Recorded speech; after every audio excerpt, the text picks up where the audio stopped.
Nadreen, एक बहुत बड़ा सवाल पैदा हो गया कि क्या भारत पाकिस्तान पर हमला करने वाला है। मेरी इत्तला के मुताबिक पाकिस्तान में बहुत हाई अलर्ट है इस हवाले से। आवाम क्या करेगी?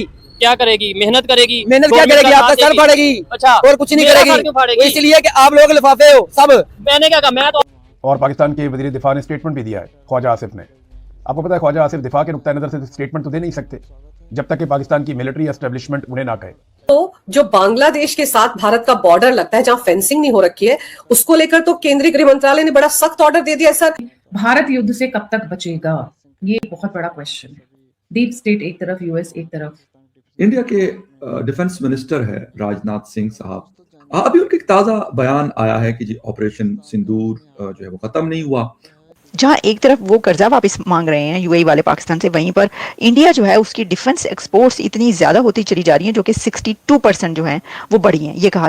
Indian defence minister Rajnath Singh ने जुमेरात की तकरीब से खिताब करते हुए पाकिस्तान को धमकी दी थी कि ऑपरेशन सिंदूर अभी बंद नहीं हुआ।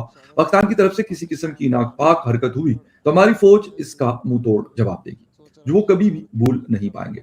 इस 14 में नरेंद्र मोदी के प्राइम मिनिस्टर बनने के बाद इंडिया का दहशतगर्दी से निपटने का रवैया तब्दील हुआ। मोदी ने नेशनल सिक्योरिटी को मजबूत किया है। हमने दहशतगर्दी के हवाले से अपना रवैया और रद्द-ए-अमल तब्दील किया। दुनिया ने यह तब्दीली ऑपरेशन सिंदूर के दौरान देखी। तो जो बांग्लादेश के साथ भारत का बॉर्डर लगता है, जहां फेंसिंग नहीं हो रखी है, उसको लेकर तो केंद्रीय गृह मंत्रालय ने बड़ा सख्त ऑर्डर दे दिया है। सर, और जो नदी का रास्ता है वहां सुना है कि मगरमच्छ और सांप और बिच्छू छोड़े जाएंगे। इब्तिदाई इश्क है, होता रोता है क्या, आगे आगे देखिए होता है क्या। अभी तो आपने देखा सुप्रीम कोर्ट ने अपने को धीरे धीरे जो है चूड़ी कसना शुरू कर दिया है। इसके पहले देखिए कि हम उसकी बात करें कि रिवरीन जो हमारा एरिया है, बॉर्डर है बांग्लादेश के, और वहां पर किस तरीके से घड़ियाल और सांप छोड़ने की चर्चा हो रही है। लेकिन मेरी बड़ी प्रबल संस्तुति रहेगी, फौरन से पेशतर परसों कर रहे हैं, तो जहां जहां है वो सांप और घड़ियाल, बिच्छू और इस तरीके के जो आपके शातिर जानवर हैं उनको छोड़ दिया जाए। तरीन में भी है। सुप्रीम कोर्ट ने और क्या क्या किया है, ये संतोष का विषय है कि हमें लगता है कि इन्होंने पूरे देश को चिढ़ा दिया है और बेशर्मी के अपने ही पुराने रिकॉर्डों को ये तोड़ रहे हैं। टीएन साहब, अब आप सुनिए सुप्रीम कोर्ट ने क्या कहा कि सबकी सिक्योरिटी एक तो विड्रॉ कर लीजिए, जितने भी नेता मंत्री और जिनके ऊपर क्रिमिनल रिकॉर्ड है सब विड्रॉ कर दीजिए।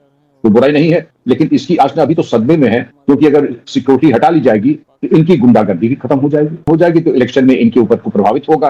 और यही नहीं, जिनके ऊपर एनबीडब्ल्यू यानी नॉन बेलेबल वारंट्स हैं, उनको भी आप तुरंत दस्तयाब कीजिए, गिरफ्तार कीजिए। और होती है कि पोल रिलेटेड जो भी घटनाएं हुई है पिछले 10 साल में, उसके जितने भी वांछित अपराधी उनको ढूंढिए, उनको भेजिए जेल। अब आप समझ सकते 2021 या उसके पहले भी निर्वाचन संबंधित जो अपराध थे उसमें जो भी वांछित थे सबको गिरफ्तार कीजिए, चिन्हित कीजिए और वहां पर ड्यूटी लगाइए बड़ी पुख्ता। क्योंकि अभी तक तो आपने देख लिया था कि मालदा में जो बेहूदगी की। भारत युद्ध से कब तक बचेगा, ये बहुत बड़ा क्वेश्चन है। डीप स्टेट एक तरफ, यूएस एक तरफ। गारंटी नहीं होती है। ऑपरेशन सिंदूर में जो हमने देखा वो क्या था, वो रिसर्च एंड डेवलपमेंट का ही बहुत बड़ा सबूत था कि भारत अपनी मैसिव लेवल पर आर&डी कर रहा है। इम्प्लीमेंट उसके लिए शांति बहुत आवश्यक है। लोग कहते हैं युद्ध में इकोनॉमी ग्रो करती है, नहीं, वो अमेरिका और इस्लाम का है तरीका। भारत और हिंदू समाज जो है शांति में प्रगति करता है। कमिंग बैक, ये शांति किसको परेशान कर रही है? ऑफ कोर्स यूएस को। उसके जो टूल किट्स हैं, जो पाकिस्तान रहा, जो बांग्लादेश के माध्यम से भी वो क्या परेशान कर पाए? नहीं कर पाए। एक सीआईए एजेंट बांग्लादेश में मारा गया, कोलकाता पे पकड़ा गया। और अभी जैसे ही पश्चिम बंगाल भाजपा जीतती है तो उसके बाद भारत पर ये जो घाव है, जिसके माध्यम से बाहरी इन्फेक्शन भारत नाम के शरीर के अंदर चला आता है, उसको भी सर्जरी करके उससे पट्टी वट्टी बांध दी जाएगी। वो भी बॉर्डर क्लोज करके वहां चैप्टर क्लोज कर दिया जाएगा। पका है, इसको दबाकर काट के बहा दिया जाएगा। वहां पे बांग्लादेशी भरे हुए हैं और वन वे होगा कि भाई एक तरफ से जाना ही है, तुमको आना नहीं है। एक और हम भूल रहे हैं, नेपाल में भी जो बालिन शाह आए हैं, 35 साल के ही हैं, पर वह भी एक रैपर रहे हैं। वो यूट्यूब के द्वारा चर्चित कराए गए और उसके बाद मेयर बने और उसके बाद तत्काल प्रभाव से पीएम बन गए। एक आंदोलन के बाद मॉडल दिखता है। और अभी जो उनके जिस प्रकार से उन्होंने फैसले लिए हैं, लोगों को लग रहा है बड़ा अच्छे फैसले लिए। छात्र ने राजनीति बंद कर दी, यह कर दिया, वो कर दिया। ये जिस राजनीति से खुद आ रहे हैं उसी को सबसे पहले क्लोज किया है। और नेपाल हमेशा से पाकिस्तान का और यूएस का एक टूल रहा है भारत में अपनी गतिविधियां करने के लिए। पूर्वी बॉर्डर इस पर भी पकड़े गए हैं। जब पिछले साल ऑपरेशन सिंदूर चल रहा था तो यहाँ पर ऑपरेशन ब्लैकआउट चल रहा था, जिसमें मस्जिदें निपटाई गई हैं पूरे उत्तर प्रदेश के बॉर्डर पर। धुरंधर में लतीफ अहमद जो दिखाया गया किरदार, वो तो एक रिप्रेजेंटेशन था। वैसे बहुत सारे थे यहाँ पे जो नेपाल बॉर्डर के थ्रू करते देख करके था। वो तो नेपाल में मंत्री तक बन गया था, स्वास्थ्य मंत्री वो था। खैर, नेपाल भी एक नजर रखी जा रही है उत्तर प्रदेश टीम के द्वारा, पर अब बात यह है कि कब तक बचाए जाएंगे। एक जो बात है कि the security agencies have to be right all the time, the terrorist has to be right just once. Pahalgam वही था, आप 10 साल से बम नहीं फटे हैं, इसका मतलब है कि बहुत मेजर लेवल पे आपकी स्क्रूटनी सिक्योरिटी एजेंसीज लगी हुई हैं, और लगातार जो ये पकड़े जा रहे हैं आतंकवादी, ये बिना सर पकड़े जा रहे हैं।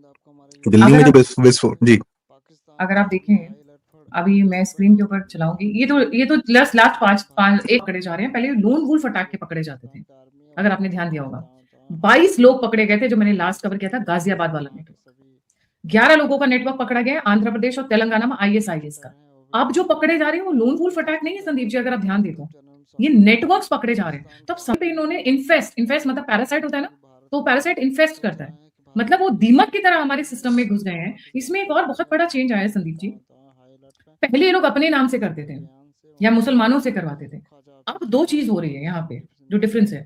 या तो ये हिंदू नाम रख के कर रहे हैं कि जब न्यूज़पेपर में छपेगा तो हिंदू का नाम छपेगा, जैसे वो कल आपने बोला ना, तो मुस्लिम परिवार का कि पेट में पता चला लड़की है और मार दिया उसको, तो न्यूज़पेपर वालों ने क्या छापा, एक हिंदू महिला की फोटो छापी, राइट। सिमिलरली अब ये हिंदू नाम रख के करें कि मैसेज जाएगा हिंदुओं ने करवाया।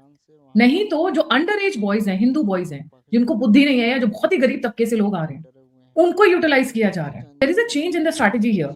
The strategy number 1, networks not lone wolf, मिलकर काम करेंगे तो मिलकर अरेस्ट भी होंगे, मिलकर तुड़ाई भी होगी। शाह क्लीनिंग मिशन पर उतर आए कि छोड़ना मत इनको, जितने पकड़े जा रहे हैं सबको डालो UAPA के अंदर में, और बड़ी से बड़ी धाराओं के नीचे में। नेटवर्क्स का cleaning mission of Bharat, internal security is the biggest threat for Bharat. घर का भेदी लंका ढाए, ये जो इसमें 2-3 बातें हैं जी आप वाले।